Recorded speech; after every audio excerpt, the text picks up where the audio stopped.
Hi, I'm Howard Tiersky, author of the book Winning Digital Customers, and this video is a supplement to that book. So I assume you are a reader of that book. You have gotten yourself a copy at your local Barnes & Noble or in an airport, or perhaps downloaded the Kindle version or something like that. And you are now interested in learning more about the 10 digital business models. So we're going to go into that in this video in some additional detail than is provided in the book. Now, you might remember in the book we talk about the idea of the customer experience iceberg. How, while a key component of driving success in your business is going to be to drive customer behavior, and the most effective way to do that is providing your customers a great experience, and we go, of course, into great detail in the book on how to do that.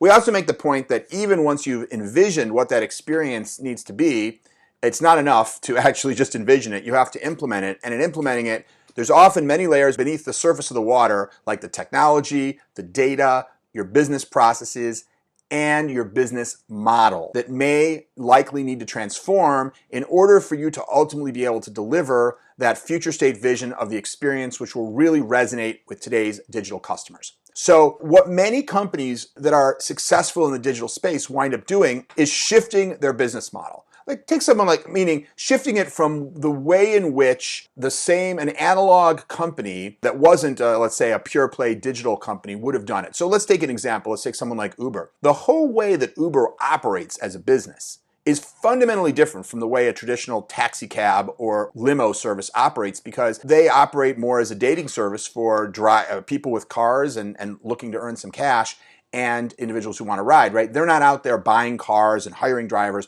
They run their business in a totally different way. Or take someone like Netflix. They are not making themselves part of a cable subscription the way that most aggregated content creators like HBO or companies like that have done in the past. They have a direct-to-consumer model. They have their own standalone subscription model.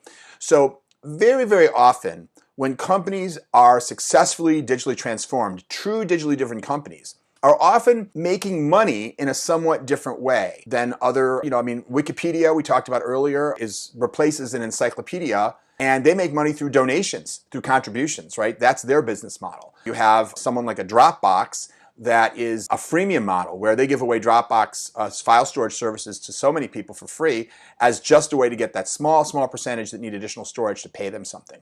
Or you have services like Gmail, a free email service, which makes money through advertising, whereas prior email services were mostly making money by just charging subscription fees. So you want to be thinking, as you think about your future business, of course you need to make money. And hopefully your transformed business has the potential to make far more money than your legacy business, because you're providing something which is better aligned with the needs of today's market. But in realigning yourself to today's market, it may also mean that you're realigning how it is that you make money, or even implementing a range of ways to make money.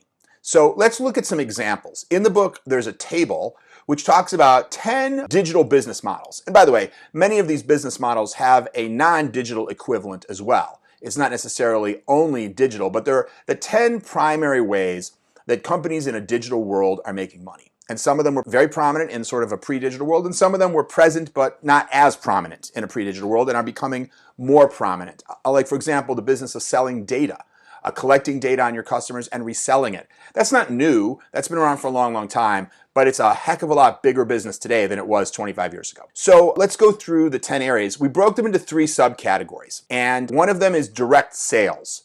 Different models that involve basically saying to your customer, you pay me some money and I'm going to give you something of value in return. But there's a bunch of flavors of that we're going to talk about. And then there's a second model, which we call connections. And that's really more about connecting other buyers and sellers together and making some money off of the fact that you put them together. And then the third category is what we call messaging. And this would be your sort of traditional advertising model. But again, there are several different flavors of that. But it's basically making money by attracting an audience and then charging someone else to access the audience that you've collected. So those are the 3 top-level categories. But there are sub-examples within each of those. Before I go through the 3 categories, I want to talk about the exercise that I want to encourage you to do. And you can do it by yourself, but if you're there with a team, that's even better. You can incorporate this video into your exercise. Because essentially, what we want to do is we want to be thinking about what should the future business model of your transformed enterprise be. Is it exactly the same as it is today? Maybe. But it's extremely likely that there's at least some change, some shift, even if it's as simple as just expanding the business model that you use. I mean, take someone like Amazon, right? Their initial business model was selling books online. So a fairly straightforward pay for product type model. But what is it today? Well, of course, they still sell a lot of stuff online, but they also have Amazon Marketplace where they're not selling their stuff. They're essentially acting as a broker, connecting another company that wants to sell stuff to their customers. Then they have an advertising model because if you sell products on Amazon, you can pay Amazon additional money to appear on pages as ads for your products. So they're actually making money using a messaging strategy.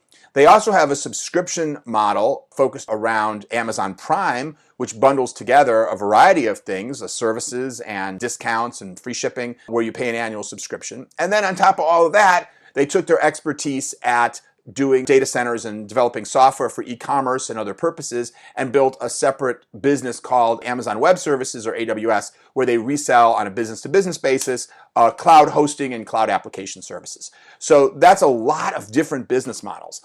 But if you look at many of the most successful digital businesses, you often find that kind of variety of business models. So the exercise I want you to be thinking about is taking a look at your existing business and realizing that just because you add business models doesn't necessarily mean you have to eliminate the way you're making money today, although you may wind up transitioning from one model to another. But here's what I want you to do. As I go through the 10 business models, or certainly as I go through each of the 3 categories, and maybe this is the way to do it, stop at the end of each category and say, all right, where are we already doing this? Do we already make money through some form of direct sales? If so, which forms of direct sales? And which of these methods of making money are we using today? And then secondly, what about our competitors? Are some of our competitors making money in ways that we aren't? Or what about other similar, or what we like to call comparative companies? What's going on in the market and the industry that might be something that we should be inspired or informed by? And then what would be the benefits to your company if you were to branch out and look to utilize some of the business models that I'm going to talk about in each area? Of course, you don't need to use all 10 of these business models, not at all. But each of these business models has certain advantages and disadvantages and certain reasons why they might be appealing to your customers. I mean, for example, Amazon sells Kindles. I keep talking about Amazon, but Amazon sells Kindles, and you can buy a Kindle, which is a book reader. You may be using one to read my book right now. And you can pay maybe $200 for a Kindle. But if you're willing to have advertising shown to you on your Kindle, then they'll lower the price and it only costs like $150, right? So there's a way that they've said, hey, we can make our product even more accessible for people who want to pay less for it if they consent to us showing them some advertising, and then we'll make money that way. So look at these models and ask yourself, what would be some benefits? So for Amazon's example with the Kindle, there was a benefit in adding advertising to the Kindle, which was they could sell it for less money, which presumably means they could sell more of them and they could broaden the market of people who have Kindles, who can buy them and can then buy the ebooks and things like that. So what are the benefits and what would be the challenges? What would be problems if you tried to implement a model like this, either instead of the model you're using today or in addition to it? Gmail is advertising supported, but some people don't like that, right? They don't appreciate the fact that they've got people advertising them to them in their email, especially because sometimes it seems like it reads your email, and then if you have an email about going to the gym, you see ads for like supplements and gym clothing and stuff like that, and you realize, wow, they're like advertising to me based on what I wrote in my email. That's to some people a little bit creepy. But you know what? Google offers a paid version of Gmail where you don't have any ads. So they're using multiple business models for the same product, basically, and letting the consumer decide which model they prefer, and then presumably appealing to an even broader range of customers. So you may want to do that too. You may want to say, hey, I have an existing product with one model, but maybe I should expand to other models. And then lastly, what ideas does that lead to for your business? In other words, if we were to do a subscription model, let's say we thought, oh, it would be great to do a subscription model for our business. I'm a plumber, and I'm interested in doing a subscription model. What would that look like? What would a plumbing subscription look like?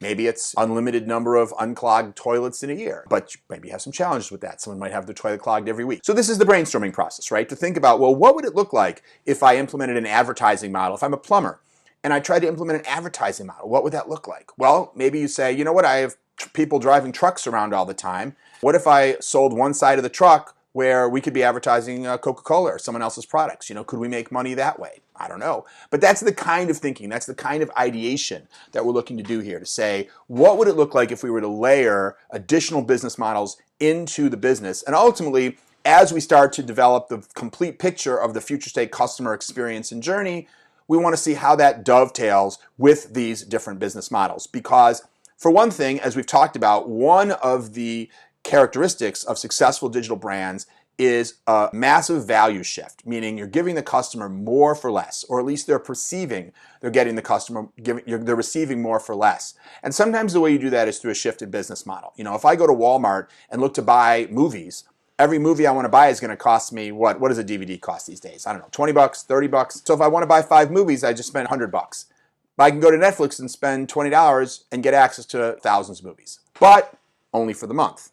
So is that a better deal? I mean, it sort of depends on your perception, but clearly Netflix has been successful because people perceive that for what they're charging, what they're offering is a great deal. So I think that's what I want you to be thinking about here. You don't have to make absolute decisions during this exercise. It's more about just opening your thinking and going through these different business models and using each one as kind of a launching pad to think, wow, if we had a model like this, if we were to take gathering and reselling data, which is one of the 10 business models, how would that fit into our business? If I'm a plumber or I run a plumbing company, I'll just keep going back to that example, how would I gather and resell data? Well, maybe every time you do a plumbing, you're notating, especially if you have a large enough plumbing operation, you're notating which plumbing devices you're repairing and the state of them and whether they are getting clogged or what problems they're having. If you collected enough data like that about which plumbing fixtures have certain problems or don't have certain problems, maybe that's data that the plumbing manufacturers, the manufacturers of the fixtures and other plumbing materials would pay you for.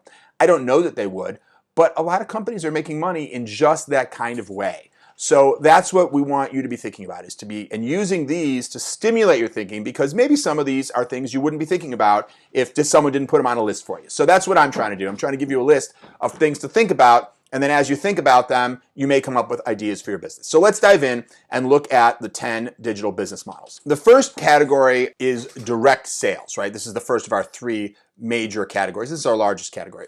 So the first is selling a product, just selling a physical product, which you could be fulfilling through a shipping service like FedEx or UPS or whatnot, or you could be fulfilling in a buy online, pick up in the store, or obviously you could be fulfilling by people just coming to your store and buying it there. And when you look at the kind of impact of digital on just selling products, there's a number of real benefits as you think about this business model as applied to a company that's gone through digital transformation. Certainly, you have the potential to have far greater reach as you look to sell e-commerce products on the internet. Of course, potentially lower cost of customer acquisition, and because you can use all kinds of effective digital targeted marketing and advertising strategies, social media marketing, things like that, to find your customer, search marketing as ways to find a person who's interested in that particular product right then, which can be very, very cost effective. And then to create an online experience where the sales occur as a self-service, meaning you don't have to hire salespeople. Again, it of course depends on what you're selling, but higher and higher and higher end products are getting sold online these days without needing a salesperson. I had a friend who just bought a watch that cost over $10,000 from a website that they never spoke to a human being. You know, they just looked around, found the watch they wanted, found a website that was selling the watch, and ordered the watch with their credit card. So pretty amazing to think that someone would buy a product that expensive with no interaction with a human being, but that happens. It happens every day. So these are some of the benefits of sort of using this using this business model, which is of course an extremely traditional business model, in a digitally driven company. But there are multiple ways also to sell a product. One way is the kind of more traditional way where you buy a product, you buy it wholesale, you warehouse it and you distribute it when people buy it. But I mentioned earlier, folks like Amazon and Walmart creating third-party marketplaces where they're actually selling products that they're not even necessarily having to directly fulfill. And actually, this kind of touches on one of the other digital business models. So I'll talk about that more later. But interestingly, though, when you start to sell products for others, you can sometimes make money in other ways as well. For example, Amazon charges money for if you want to sell your products on Amazon and you want them to warehouse the product and fulfill the product, then they actually charge you a fee for that. So they're actually making money off the companies that are selling products on Amazon in addition to making money selling the products. So it's a great business. And obviously, some of the benefits of that type of model is you have pretty limited risk, right? Because you are not carrying the inventory, so you don't have the cash outlay, you don't have the risk of buying inventory that then turns out not to sell and you have to sell at a discount. You're just taking a portion of the transactions when they occur. And one last comment sort of in the digital world I'll make about products is that increasingly there's more and more digital products out there, whether that's digital, selling video on demand or selling ebooks, like you may be reading an ebook right now, or training, or other digital objects to use in games, for example, digital assets that can be used for business like stock photography or 3D models to be used for architectural rendering. So there's a wide range of things that are products, but they're actually just digital products, something that you're downloading in bits and bytes. And of course, that has some tremendous benefits because if you're in a digital world, you first of all, you give your customer instant gratification. And second of all, you have no cost of fulfillment, and you generally have no cost of goods either. You obviously had to invest in creating that asset in the first place, but once done, there's no incremental cost of goods in actually delivering that product to the customer. So many, many benefits to that when you can make a product which is actually fulfilled totally digitally. So that's the first type of model, business model, but you can see even within that there are some different flavors in the world of direct selling. So the second is sort of our other big obvious type of direct selling business model, which is selling a service. And obviously a lot of businesses, whether it's accounting or massage or landscaping, obviously there's a wide range of services provided in the world, and it's a big part of the economy. So once you're digitally transformed, using that business model, you have the ability, of course, to do things like take reservations and make payments online in advance so you can save money and give the customer greater convenience and let the people that you have that are providing the service focus primarily on providing the service, like let's say the massage or the tax preparation, and less on dealing with customers to schedule appointments and take payments and things like that. So you can have less friction and less cost associated with even a traditional service business when you have digital components that handle the other parts of the customer interaction. But then in addition to that, you have more purely online services. So you can have an online, take something like TurboTax, which will process your taxes. You can upload your tax materials, go through some wizards, and they have a service that will prepare all of your tax documents and potentially even electronically submit them to the IRS. And, of course, many benefits to doing that sort of thing digitally because you can create automation that does a lot of the actual work. You're not just using digital to deliver the appointment setting or the payments, but you're actually delivering a service through digital technology, and obviously that potentially massively drives down your cost to deliver it, which can both mean you can charge the customer less, and hopefully you can also make more money. Now, and of course, there are a lot of kind of hybrid things, right? Where take something like GoDaddy, where you can set up a website, you can set up a domain, and many of the services that they provide don't require them to take any action. It's just all automated. But there are other services that they provide that require them to do something on their end. A certain amount of labor is involved. And to the customer, sometimes it doesn't even matter. LegalZoom would be another example where you have the ability to access all kinds of legal expertise and legal templated documents for a subscription fee. But you sometimes also need expertise from a real lawyer or a paralegal, and they can provide that as well. Other kinds of digital services we're seeing are things like tutoring, therapy, telemedicine, and of course, in the age of COVID, we're seeing more and more services provided through digital means, like through video conferencing and things like that. So many opportunities for that. And of course, that has many advantages as well. For example, being able to be location independent for both the person receiving the service and also for the person giving the service. So imagine being a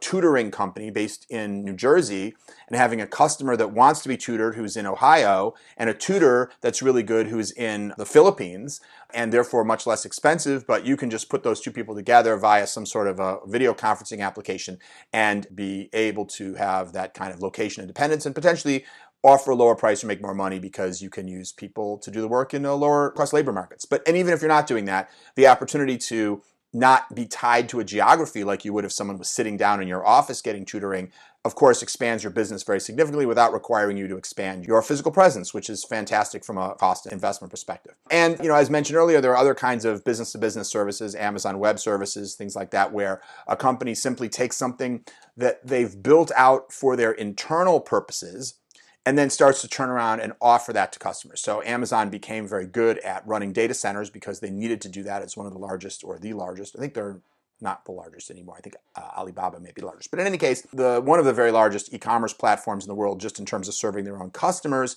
And then they turn around and use that expertise to create a whole service that they could provide to business customers that were doing other types of e-commerce and online transactional services. So more variations on the model of creating a service. And especially that AWS one is a good example because here's a company that was mainly in the direct sale of product business, and then they saw an opportunity in the service space as well. Okay, so the third category of direct sales would be some kind of subscription. So instead of just selling a single product like a video on demand, you're selling something like a Netflix subscription where you pay monthly and have access to large libraries of content. And of course, subscriptions are not a new thing. People have been subscribing, for example, to magazines for more than a century. The Fruit of the Month Club would be an example of a subscription experience. You could argue that insurance is a kind of subscription, right? You're paying on an ongoing basis for a service. AAA Motor Club, where you're paying a subscription for the access to towing and other vehicle repair services when you need them. Alarm companies that provide you connectivity services so that if the alarms in your house go off, they notify the police or the fire department. So many, many, many examples beyond, say, just a magazine subscription, which you'd call kind of classic legacy subscription-based businesses. And of course, there are many advantages to a subscription business, the biggest of which is more predictable revenue. If every month you're worried about how many people are going to walk into your store and buy something, that can be stressful. If you know that you have customers who've signed up for ongoing subscriptions, even though that you know that every month some of them might cancel, you kind of have greater predictability of revenue, which allows for much, much more calm and business planning. So subscription models are great when you can make them work, and you should certainly always be looking for the opportunity to create subscription models. Another subscription model was warehouse clubs, right? Like Costco and BJ's and Sam's Club. They took a traditional retail model and they said, hey, why don't we just charge our customers whatever it is they charge, $80 a year or $150 a year. Some of them have different tiers. And then we know we have some money coming in. We have some predictable revenue. And then on top of that, when they come to the store, you're only paying for access to the store, right? You pay Costco $100 a year, and all that really gives you is the ability to come to their store and spend more money, right?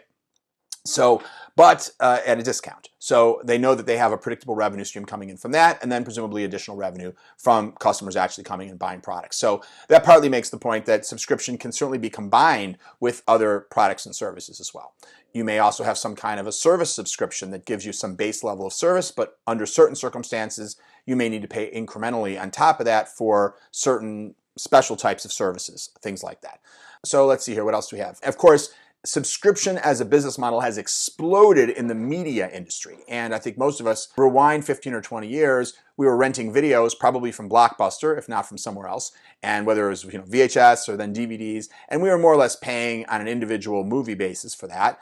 And today, of course, you had previously cable companies and such selling subscriptions for many decades. But now pretty much nearly all video consumption has moved, or much, much greater percentage of video consumption has moved to a subscription. If you look at places like Netflix and Hulu and HBO Max, which is now an independent subscription service, whether you have cable or not. And of course, the new Disney Plus, which has become wildly successful. Although, of course, you still have some video on demand, which is not subscription-based. You can buy a single video from Amazon or Apple and whatnot. So it's not 100%, but it's exploded in terms of the prevalence, and not just in video, but in audio as well, around services like Rhapsody and Spotify and Pandora. So that's one form of subscription. Another form of subscription that's become very prominent in the sort of digital age are business media subscriptions. Subscriptions to services like Hoovers, which provides data where you can look up information about prospective customers and download it and bring it into your CRM system or your sales databases for reaching out to prospective customers. Or companies like Forrester or Gartner that are providing subscription services for access to research and reports and things like that. Or you have subscriptions with companies like Moody's providing information on the stock and bond-related information, or subscriptions like Dun & Bradstreet, which gives you access to credit data about companies that you might want to consider doing business with. So again, I'm just mentioning all this to broaden your thinking and realize that subscription doesn't just mean, like your magazine subscription, right? There are many, many, many different industries that use different kinds of subscription models, because I want you to be brainstorming what are the different ways that a subscription model might potentially be an idea for your business. And remember, get those ideas down whether you think they're good or not. Just get them down, because you never know which one's going to turn out to be a good idea. So don't sit there and try to come up with the very best idea. Just come up with an idea, write it down. Come up with another idea, write it down. And then you'll have an opportunity to go back through those ideas and evaluate which are the good ones. And maybe most of them aren't so good, and that's okay. If you come up with 100 ideas and 2 of them turn out to be killer ideas that can change the game for your company, are you going to be upset that you came up with 98 bad ideas? Hopefully not. If you are, you need therapy. Another, we kind of talked about, I think, Costco. Another one is discounts or loyalty programs, things like Amazon Prime or Costco's and BJ's.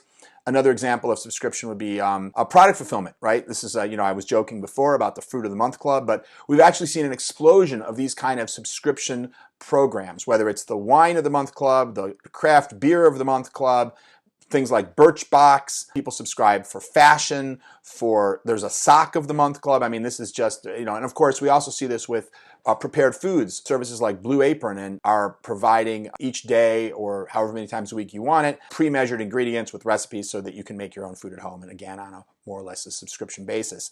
And we're even seeing things like consumer packaged goods like, of course, Dollar Shave Club and Harry's Razors. These are businesses which have taken a consumer product that they know people need on a recurring basis because it's a consumable, razor blades in that case, and provided subscriptions. So instead of having to go to the store, you pay a reduced price and you sign up and you get them sent to you, however many razors you need every month. And that's been a very successful business. Dollar Shave Club was recently purchased by Gillette, I think it was, for over $1 billion. And lastly, actually two more. Well, in that realm of product fulfillment, we're also seeing more and more retailers try to add subscription to their direct sale models. So for example, if you go on GNC and look to buy a thing of protein powder or a bottle of vitamins, it's going to say to you, oh, hey, do you want to subscribe to this product? And instead of paying $9 for this bottle, only pay $8, but I'm going to send you a new one every month because the bottle is 30 days worth of vitamins. And if you're committed to taking vitamins every day, you don't just need it for this month. And now hopefully if they get you to subscribe and you stay subscribed for a while, they've just made a much bigger sale than just selling you that one bottle of vitamins. And Amazon is in this space as well. If you go on Amazon's and order, cornflakes or protein bars or any kind of food or consumable item, they're highly likely to offer you a deal where you can pay a little lower price and agree to some kind of regular replenishment schedule. And in theory, that's better for the customer because they don't have to worry about buying more stuff, and it's better for Amazon because, again, they've locked in a larger sale. So a lot of different flavors of subscription. I've spent quite a long time on subscription. I won't spend as much time on all of these subcategories, but it's a huge growth area. Many, many businesses that we work with are discovering great new revenue streams coming out of subscription. So it's one that's really worth a lot of thought. Okay, let's move on to our fourth category within the high-level category of direct sales. These are all things you just sell directly to a customer, whether it's a subscription or whether it's a single product or a service. These are all things that you're just selling directly to a customer. So the next one is fundraising. Now, the first thing you're probably going to think of with fundraising is charities, and you may not be a charity, so you may not think it's applicable. But I'm going to give you a few other examples that aren't sort of not-for-profit related. But of course, many charities are making money, and I mentioned Wikipedia, for example, is actually functioning as a not-for-profit, and I believe Craigslist does, and several other big digital players. So it's not something that's only for the American Heart Association or the American Cancer Society or the Girl Scouts. But one thing that's great in a digital world is it can be easier to reach potential donors through being able to target through digital marketing. It can be a lot easier to tell your story and persuade someone as to why they should contribute money to whatever good cause you're promoting, because you can use video and other mechanisms to communicate, which of course you could do in person, but prior to the digital world, it was a lot more difficult to get that story in front of somebody. If they came to your event, you could show them a video, but otherwise you were sending them brochures in the mail. And now we have the ability to be much richer in our communications.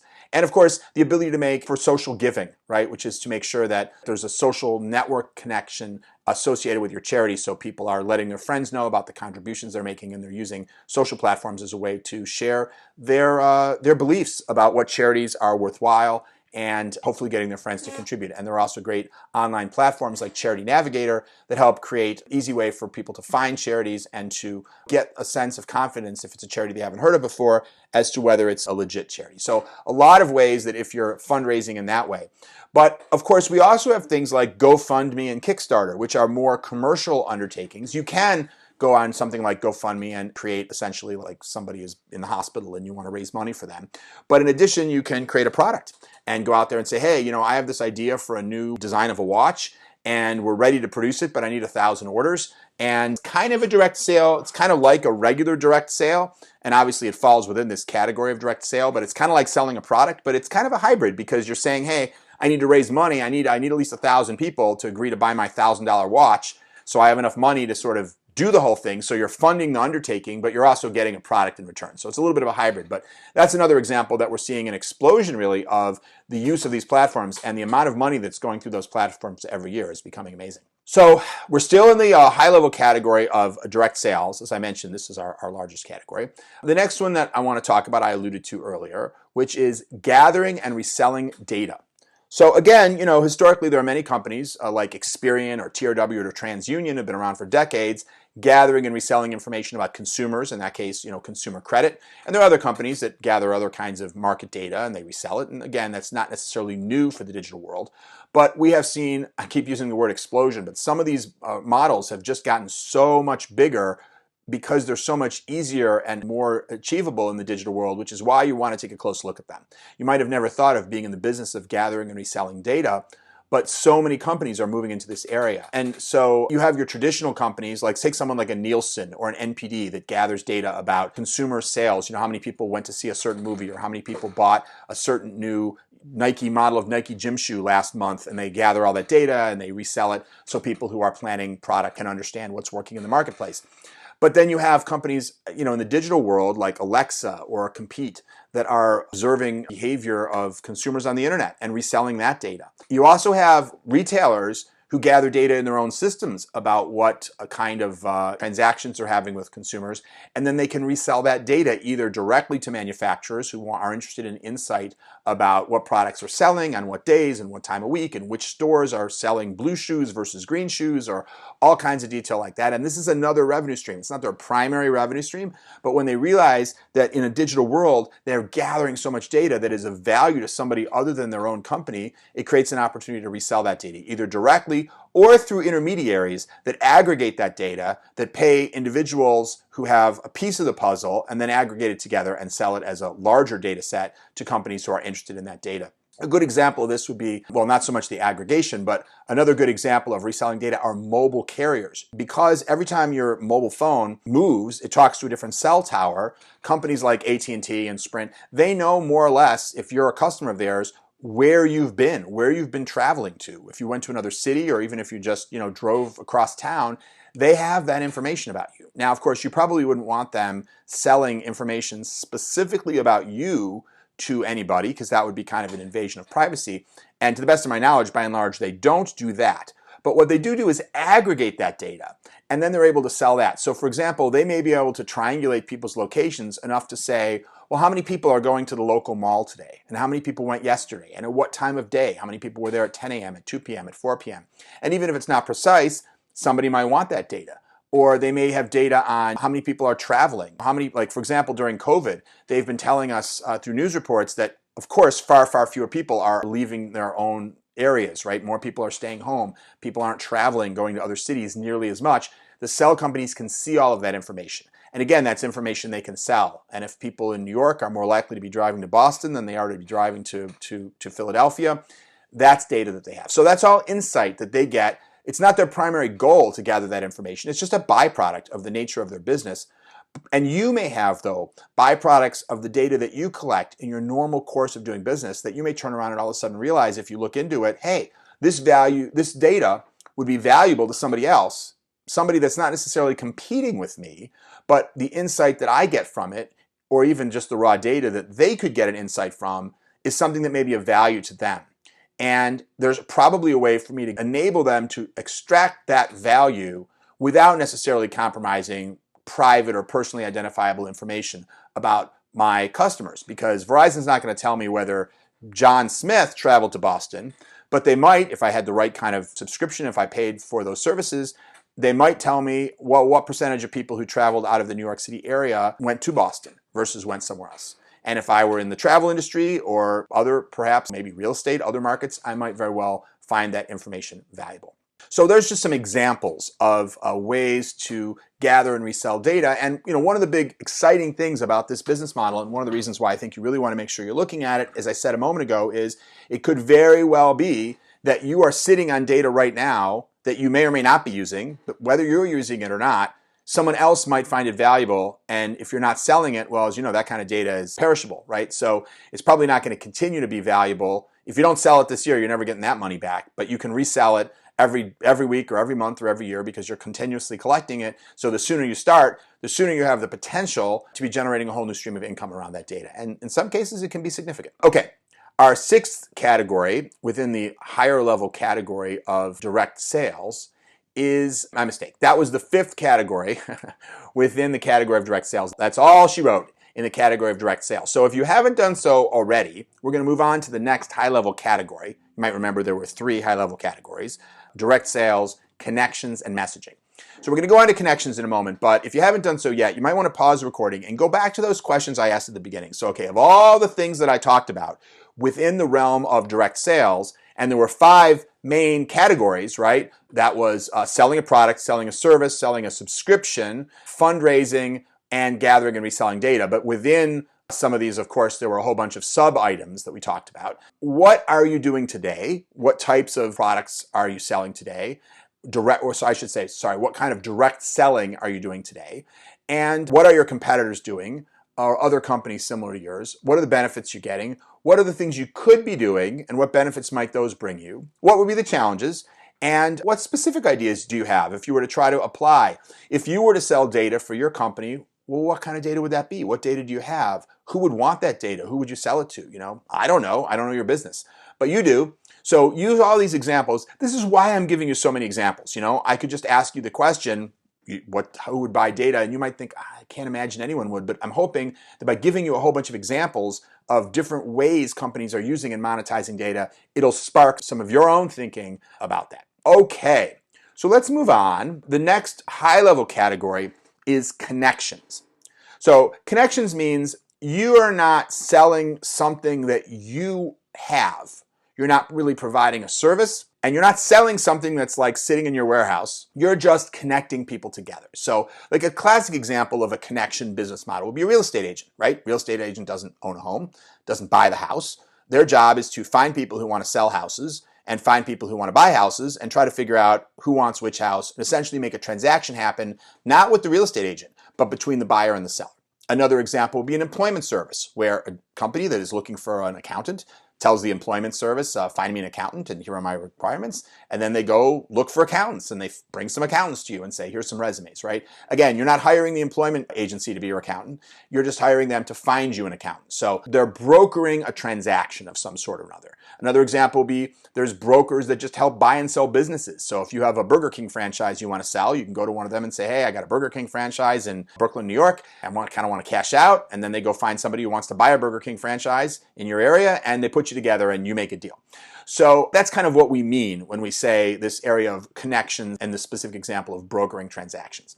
This is another area that has become huge in the digital realm. And of course, there's some great advantages to this model, right? Because think of how little risk you take. You're not buying houses and then selling them and risking that you could have a problem. You're not hiring people and then hoping that someone else will want to hire them at a higher price than you're paying them. You're just finding people who have needs and connecting them together. So let me give you some examples of where this is being done today in the kind of the digital world so you can think about where it might be applicable for your business.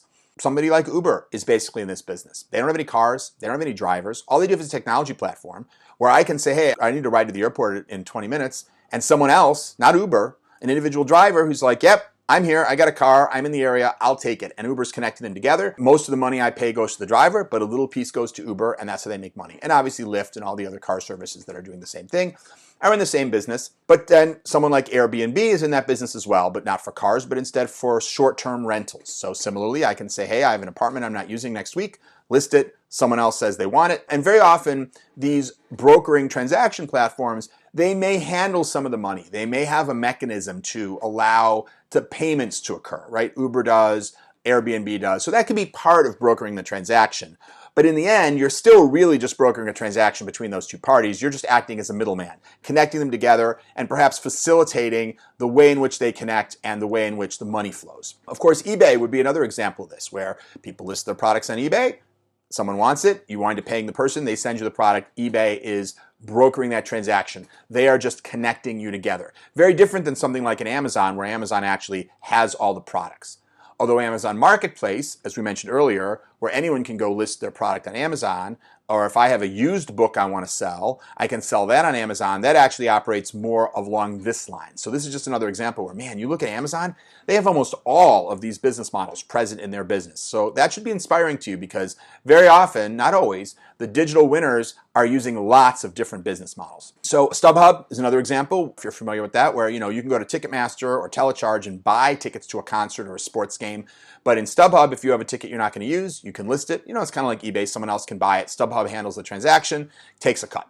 So hopefully that gives you a lot of different ideas. I'll throw one more out to you, Groupon. Groupon's another example. You want to give people a better deal on tickets to your aquarium or flying lessons or parachuting or bowling alley or whatever, you can make that available on Groupon. Groupon, again, will find the customer, essentially sell the product or service or a coupon for it, a voucher, and then you get the money or you get most of the money. So lots and lots of examples of that. So think about where the right, see, it didn't used to be so much, right? There used to be, yeah, of course, real estate agents, but you'd run out if you thought of come up with a few more examples. There was nobody using brokering to give you a ride anywhere. There was no one using brokering to do many of the things that are enabled by the digital world today. And so this has become a very, very powerful and popular business model and something you should definitely be looking at. A similar business model, I want to go into the next one, but I think you're going to see it's somewhat similar, is selling leads or referrals.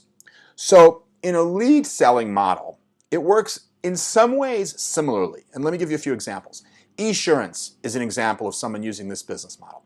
If you're looking for like life insurance, go to Esurance and you can tell them, this is my age, this is the kind of life insurance I'm looking for, this is where I live, do I smoke, a few other questions like that. And it'll come back and say, hey, here are some different insurance companies that offer policies that are relevant to you. But if you're interested in them, you essentially push a button and they send your information to those insurance companies, and then those insurance companies are going to try to sell you insurance. And Esurance gets paid by the insurance company for giving them the lead, whether you buy or not. They're basically selling the lead. Whereas Uber doesn't make any money if you don't take the ride, right? Uber doesn't make money by just telling the driver that you might be interested in a ride. They make money when you act. That's why they're brokering a transaction. They only make money if the transaction occurs. Whereas somebody like Esurance, they're just making money by selling the lead. Another example would be Bankrate for mortgages and some other financial products. If I go on Bankrate and say I'm interested in a mortgage and give my 6 or 8 pieces of information, they're going to tell me some banks that might potentially be a good choice for me. They're going to send my information to the banks, and then they're kind of done. And they might get paid $30-$40 by the bank for that lead, and the bank's got to either sell me a mortgage or not sell me a mortgage. But Bankrate's out of the loop. Another similar example would be someone like Cars.com, right? If you want to buy a car, whether a used car or a new car, you tell them, I want to buy a 2021 Ford Mustang GT convertible. I mean, you got to get the GT, right? I mean, you want the 6-cylinder, believe me, if you're going to get the Mustang. Anyway, and you got to get the convertible. And so then they're going to send that to a number of car dealers and say, hey, we found somebody for you who's looking for this type of vehicle. If you have one, you have a potential sale here that might be $60,000. So go at it. And the car dealerships, again, might pay $25, $35, $40 for that lead. And they can sell that lead to multiple car dealerships, right? Maybe 2 or 3. So they might get $100, $200 because I filled out that one form and they pass it on to the car dealers. And then the car dealers have to figure out what to do from there. So, but it's certainly well worth it if I wind up buying my new Ford Mustang from them. So those are a bunch of examples of selling leads or referrals. Another example is NerdWallet that does the similar thing for credit cards, where you can go find a credit card. Although some of these now, there's some hybrids between brokering and lead selling or referrals, because in some cases, NerdWallet, they don't get paid unless you actually sign up for the credit card. But even still, they're not really brokering the transaction in the sense that I don't give money to NerdWallet, whereas I do give money to Uber. So there's different flavors of it. But the most important thing is not necessarily all these different flavors, but I'm just trying to, again, give you examples so that you can kind of get your juices flowing about, okay, well, what about your business? What would be something that in your business you could actually act as some kind of an intermediary and connect buyers with sellers and be able to take a piece of the action when that occurs? Okay, and those are our 2 examples of connections, right? Connecting people, brokering transactions, and selling leads or referrals. So again, I suggest pausing the video at this point and taking a few minutes and thinking about, are you doing this today in any area of your business? If so, what's going on? How's that working for you? What are the advantages and disadvantages? If you're not doing it, that's fine. What would be the advantages of doing it? And what would be the challenges? And what are some ideas you have? What is the application of this to your business, if you can think of one? But if you can't think of one, I encourage you to say, yeah, there is one. I'm going to find it. Don't be too quick to say it doesn't apply, because most of these business models, I don't think when Amazon was a bookstore and you'd say, well, how many of these apply to a bookstore? You might say not very many. But of course, Amazon then moved into other business models and became far more than a bookstore. So try not to be too limited, especially remembering that you're brainstorming. You can always go back through all of what you've brainstormed later and decide what you really want to use. But this is an opportunity to come up with ideas, so be willing to stretch. Okay, and with that, we're going to go into our 3rd and final category to cover the last 3. We've covered 7 digital business models so far, 5 in the first category, 2 in the second category. We are going to give you the last 3 of your 10 digital business models right now. Again, if you haven't already brainstormed the others, because it's just so many, you might want to pause and do that. But otherwise, assuming you're going forward, let's talk about the last category, which is targeted messaging. So messaging simply means selling the ability to put someone else's message in front of somebody that they want to see it for some purpose, right? So the first category within target messaging is advertising. So that's obviously not a new business model, right? Television advertising, magazine advertising has been around for ages. And while it is a little bit targeted, it's not super targeted, but of course putting an ad on during the Tonight Show targets a different audience than putting an ad on Saturday morning during the cartoons, right? So that gives you some level of targeting, and really all you're selling is access. You're just selling access to an audience, and it's up to your customer, the advertiser, to figure out what the message is and to make sure that the message is valuable to them and drives people to do whatever they need them to do, to go buy breakfast cereal or take a cruise on their cruise line or do their taxes through their accounting company or whatever it is that they're trying to get people to do. Vote for their candidate, whatever it is that they're trying to get people to do. Of course, in the digital world, we have a lot of advertising platforms that have better targeting, Facebook or YouTube or Google advertising, where we can specify many criteria to determine who should see something. And if you're, which is of course a tool that you can use to drive business for yourself, but here we're talking about business models. So what we're really asking is there an element of advertising that you want to be incorporating into your own business? And, again, I would say, you might quickly go, oh, well, no, I'm not a TV channel. Now, maybe you are, right? A TV channel or a magazine, in which case you're probably already using heavily advertising driven.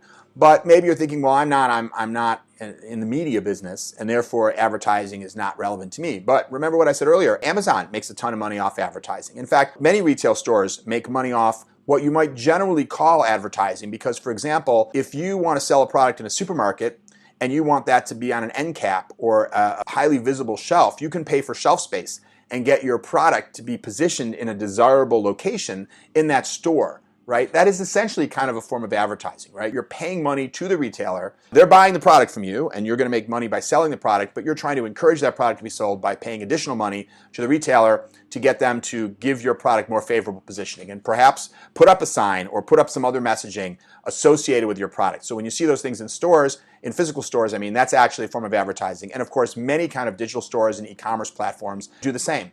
And increasingly, many other companies are identifying ways to say, hey, if I'm attracting an audience, if I have a support site for people who buy my routers and switches, and I'm attracting a huge number of people to look at the support documents, gosh, maybe there's an advertiser that sells books about networking. I don't sell books about networking, but would want to advertise to my customers, and I could make some money. In addition to providing a support experience, I could actually monetize that by promoting someone else's products to the audience that I've gathered on my support pages. Just one example. And an easy way to get started on that is to use something like Amazon. And I keep talking about Amazon, but Amazon provides the ability for any site to feature its products on their site and receive a commission if those products are purchased. So you can just identify, if you're a travel agent and you think that for customers traveling to the Caribbean, there are some things they absolutely should pack, right? Sunscreen, a radio, a beach mat, whatever, and you have some particular products that you want to recommend.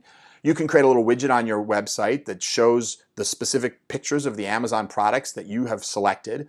Amazon will give you the little snippet of code to make that really easy. And then anyone goes to your website and reads your pages about going to the Caribbean and clicks on one of those and buys it, you're going to get anywhere from 5 to 10% of the sales price. Probably not going to become your main business, but again, thinking about additional business models, imagine if you could supplement your income and get an extra, I don't know, depending on the size of your business, $5,000 a year, $50,000 a year, $500,000 a year, just from something like that. That's some of the opportunities to incorporate advertising and sponsorship into businesses where you normally, traditionally wouldn't think of it. Okay. So let's move on to the second category that we have in this messaging domain, which is directories. Of course, Google is a directory, right? Probably one of the largest digital businesses in the world. But there are many, many other directories. Craigslist is an example of a classified ads directory. But Yelp and TripAdvisor, these are all directories, right? They're places where people go to find a particular type of thing. There are directories to find doctors and lawyers and architects and babysitters. You could argue that even most job posting sites are really directories, right? They're places where you want to find somebody who's got certain skills. You type it into the search engine and you're going to go find somebody like that. And so they're essentially aggregating information about something someone wants to find and then have some model. It could be advertising supported. It could be that they charge the people that search. It could be that they charge the people that list in the directory. It could be that they do all three of those things. But fundamentally, they're making money by creating a messaging platform where someone can post information so someone else can find it, presumably leading to some transaction that they might want. Again, whether it's to hire somebody or to go on Yelp and find a restaurant. And so many restaurants pay money to Yelp to make their directory listing more robust with more photos and other more positioned, higher ranking in search, things like that. So there are many, many businesses. Angie's List for finding contractors would be another example. Many, many large digital businesses are heavily based on the idea of aggregating information about something someone's looking for and then making it easy for them to find those things. So, and if you're a brand that has a lot of credibility, let's say you're a leading beauty magazine, right? You're Cosmopolitan or something like that, a brand people believe in, and you create a directory for people to search different cosmetic products that contains the ability to search and sort by skin type or by different characteristics that someone might be looking for, and you make it possible then for someone to find the right cosmetic product. You may already have an audience that you can sort of shift over to that directory. You may have expertise to know how to populate that directory in the most effective way. You may have partnerships with companies that are willing to pay to be in that directory already. You may have some of the data that you need to populate the directory, and you have a brand that makes that directory more credible. So look to think about that. What kind of assets do you have that you could turn into a directory business? Because, well, as I say, some of the biggest, most highly profitable businesses on the internet are directory businesses. And of course, it's always great to be in a business where you don't have to supply the products. You just have to connect people together, in this case, through an advertising experience. And the last category that we want to talk about here, the 10th digital business model, is just plain old marketing, which means it's just creating a digital presence that the purpose of it is to promote something else. Simple example, let's take the Nickelodeon website. You can't buy anything there. You don't have to pay a subscription for it. It just contains cartoons, games, but it's just meant to promote the Nickelodeon brand, to make you aware of the shows that are on Nickelodeon and to try to get you to watch Nickelodeon. And of course, if you watch Nickelodeon, then that has its own business model, right? Which is an advertising-driven business model. Plus, of course, it's on cable, so they make some money from cable, the MSOs that carry them on cable. Or, if you're a consulting firm or an accounting firm, you have a website with content and information, and it's really just all about driving people to a transaction that isn't necessarily, that's a different business model. And it could be any of these other business models. So I just wanted to end with that one, which is maybe one of the simplest ones, but it's just a business model that says we want to create a destination that attracts people because we want to build a relationship with those people because we're then going to funnel them into some other business model. And one of the big benefits of that is you can potentially always find people through targeted advertising that you pay for, but well, you pay for that. So one of the big benefits of at least focusing in part on the model of creating your own audience that comes to your own digital properties, is that you then have the ability to communicate with and message to that audience when you want to engage in some other transaction, you want to drive some other business model without necessarily having to pay additionally for it. Even just creating a simple email newsletter and getting an audience that's subscribing and reading your newsletter on a regular basis, in and of itself might not make any money, but what it does is it gives you an audience that you can then use to monetize through another one of these business models. So that's your 10th digital business model. And you're probably already doing some things in this regard. I mean, very few companies don't have a website or don't have some kind of an email list. But what I would encourage you to think about is there more that you could be doing? Many companies have a website that describes their company, and so someone who just wants to know about the company can go there. But what if you developed a site that was more than just, a brochure for your company? Was a content-rich website that people would really come back to again and again and reference, but that targeted the audience that you also want to monetize to another one of your business models. If you did that, you might be able to build a much larger audience. Because frankly, how often do people want to go to a brochureware website? If you're an accounting company, if you make a website about your accounting firm, it's not like the kind of thing someone's going to put on their list of daily websites to visit. They may come at some point when they want to know about your accounting company if they want to hire you. But it's not going to become a regular traffic site. It's not going to build a long-term relationship unless it contains some sort of information, content, videos, help, guides. I don't know. You have to think about what it is for your business, but something that's going to bring you back again and again. If you're a plumber and you create a site that helps people with home repairs so that every time they have a problem that they want to fix themselves, they go to your website and look up how to do it, then you're going to have a relationship with them such that when they find a problem that they can't fix themselves, you'll be right there. You'll be the place to realizing that, and hopefully you're going to be in a good position to then drive them into a business model of subscription where you want to sign them up for an annual plumbing maintenance contract, or into selling a service, direct sale of a service business model where you want to have them fill out a form and say, come over to my house now and fix my toilet or whatever it may be. So that's the 10th digital business model. And again, I just want to encourage you, at whatever kind of number you want to look at once, you can look at each business model in a separate meeting if you want, or you can do them in the 3 high-level groupings or whatever's convenient. But just brainstorm on those and ask yourself, are you using this business model in your company today? If so, how's it going? Are your competitors doing it? Are they doing something you're not doing? If so, is that something you should be inspired by? Who else is doing it? What benefits would you get if you were to implement something like this? What challenges might you face? And what ideas do you have? Build up that idea set, because as you start to move into building out your whole customer journey, and you're going to want to be thinking about where you want to bake in different business models. And as your digital journey becomes more and more mature, you may want to layer in more and more and more business models, just like we see Amazon, which is layered in. It's funny how many times I mentioned Amazon, but it's because they're using almost every single business model on that list. Isn't that amazing? We think of many companies as having a business model, and yet you look at some very successful companies and you realize they don't just have a business model, they have all the business models, obviously some being bigger than others. Okay, so that is your video on the 10 digital business models and your exercise as well. I really want to encourage you to do the exercise, and I hope you find it fun and useful and beneficial, and you come up with some great new insights, and I hope you enjoy the rest of this chapter and the rest of this book. Thanks for watching.